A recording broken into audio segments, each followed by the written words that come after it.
ఎక్కడికైనా దిగజారుతామని చెప్పి ఇవాళ రాజ్యాంగ సంస్థలైనటువంటి ఎన్నికల కమిషన్ మీద ఇవాళ అనుమానాలు వ్యక్తం చేస్తూ ఉంటారు. ఈవీఎంల మీద కూడా వాళ్ళు ప్రశ్నలు లేవనెత్తుతూ ఉంటారు. వాళ్ళు గెలవకపోతే అందరినీ కూడా అవమానపరుస్తూ ఉంటారు. ఈ ఓటు బ్యాంకు రాజకీయాలకు చివరికి రాజ్యాంగం పట్ల కూడా ఇవాళ ఏ రకంగా దుష్ప్రచారం చేస్తున్నారో నేను ఇవాళ వీళ్ళ యొక్క తొత్తులకు వీళ్ళందరికీ చెంచాలకు కూడా నేను సవాల్ చేస్తా ఉన్నాను.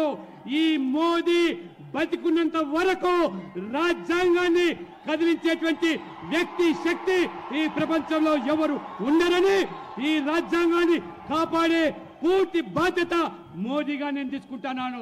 ఈ రాజ్యాంగం పట్ల ఏ రకంగా దళితులకు, ఎస్సీలకు, ఎస్టీలకు, ఓబీసీలకు రిజర్వేషన్లు కొనసాగుతున్నాయో ఆ రిజర్వేషన్లకు మతపరంగా ముస్లింలకు దారాదత్తం చేస్తుంటే సహించే ప్రసక్తి లేదు.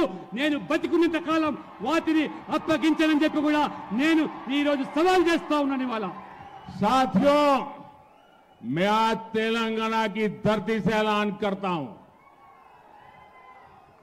मोदी की तीसरी टर्म में,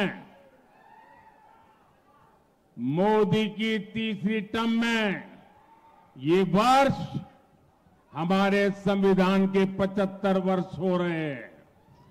मैं इतने शान से संविधान का 75वां वर्ष मनाऊंगा और गली गली में जाकर के इनके पापों को खुला करके छोड़ूंगा। अब तो हर घर तक जाऊंगा, उन्होंने संविधान के साथ कैसा खिलवाड़ किया है।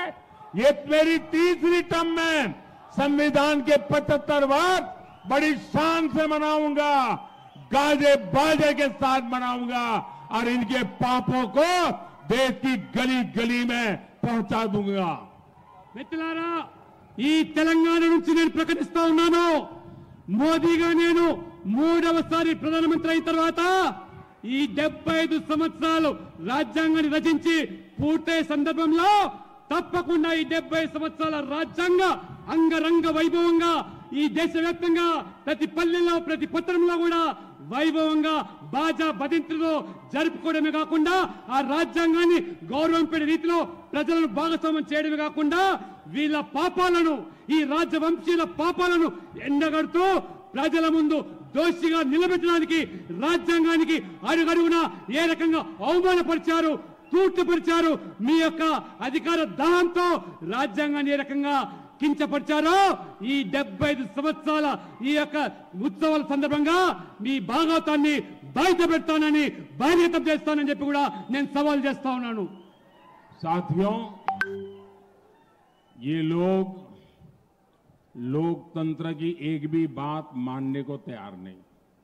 ये चुनाव लोकतंत्र का सबसे पवित्र उत्सव होता है, लेकिन इस चुनाव में इन्होंने एक नया उद्योग शुरू किया है।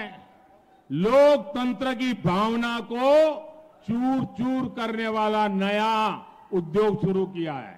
इन लोगों ने फेक वीडियो बनाकर देश में लोगों को गुमराह करने का, समाज में तनाव पैदा करने का, संघर्ष का वातावरण बनाने का खेल शुरू किया है।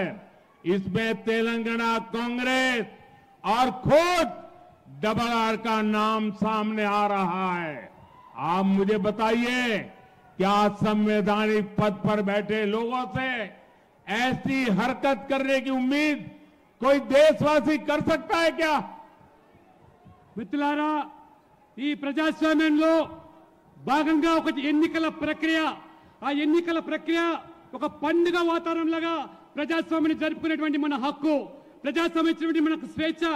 అటువంటి ప్రజాస్వామ్యాన్ని ఇవాళ ఈ కాంగ్రెస్ నాయకులు అవమానపరిచే విధంగా వాళ్ళు ఓటమి ఛాయలో, ఓటమి నైరాశ్యంలో ఏ రకంగా దిగజారుతున్నారో ఈ తెలంగాణలో ఒక ఫేక్ వీడియో సృష్టించి ఏ రకంగా ఈ సమాజాన్ని విచ్ఛిన్నం చేయడానికి కుట్రలు కుతంత్రాలు పండుతున్నారో, ఎన్నికల్లో గెలవలేమని చెప్పి ఏ రకమైనటువంటి దిగజారు చర్యలకు పాల్పడుతున్నారో తెలంగాణ కాంగ్రెస్ పార్టీ అదే రకంగా డబుల్ ఆర్ గా ఇవాళ కొనసాగుతున్నటువంటి ఈ యొక్క రాజు ఈ తెలంగాణలో అత్యంత పవిత్రమైనటువంటి రాజ్యాంగ పదవిని అనుభవిస్తున్నటువంటి ముఖ్యమంత్రి చేసే పని అని చెప్పి తెలంగాణ సమాజం ఇవాళ ప్రశ్నిస్తున్నది.